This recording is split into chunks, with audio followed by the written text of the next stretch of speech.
Awards 2025 were presented at the Civil Investiture Ceremony 1 at Rashtrapati Bhavan on 28 April in New Delhi. President Draupadi Murmu presented the Padma Awards 2025. Those who received Padma Vibhushan include renowned gastroenterologist D. Nageshwar Reddy and violin maestro Dr. Lakshminarayana Subramaniam, among others. Japan's Osamu Suzuki was conferred with the Padma Vibhushan posthumously. Filmmaker Shekhar Kapoor, former hockey goalkeeper Shrijesh P.R., Tamil film actor S. Sajid Kumar received Padma Bhushan, while cricketer Ravichandran Ashwin and former SBI chairman Arundhati Bhattacharya received Padma Shri. Yugam Innovation Conclave was held on 29 April in New Delhi. Addressing the conclave, Prime Minister Narendra Modi said that India's university campuses are emerging as dynamic centers where Yuva Shakti drives breakthrough innovations. Prime Minister Narendra Modi was on a two-day visit to Maharashtra, Kerala and Andhra Pradesh on 1st and 2nd May.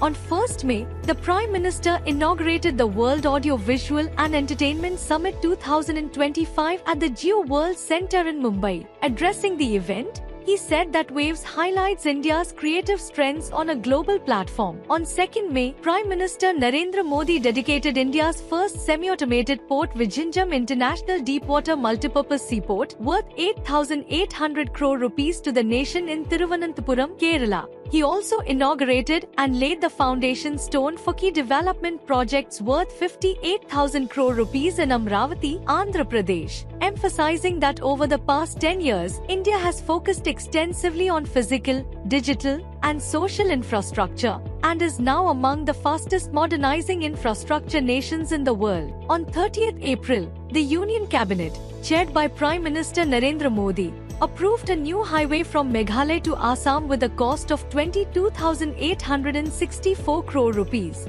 The proposed 4-lane greenfield access-controlled corridor with a length of over 166 kilometers will improve the connectivity to Tripura, Mizoram, Manipur and the Barak Valley region of Assam from mainland and Guwahati. The cabinet also approved the fair and remunerative price of sugarcane for the sugar season 2025-26 at 355 rupees per quintal for the farmers. The FRP approved shall be applicable for the purchase of sugarcane from the farmers starting with effect from 1st October 2025 by sugar mills. India's goods and services tax collections surged by 12.6% to an all-time high of 2.37 lakh crore rupees in April 2025 in comparison to the same month last year. The central GST collection for the month stood at 48,634 crore rupees and the state GST at 59,372 crore rupees. The GST mop-up was 2.1 lakh crore rupees in April 2024, the second highest collection ever since the rollout of the indirect tax regime on 1st July 2017. In March 2025,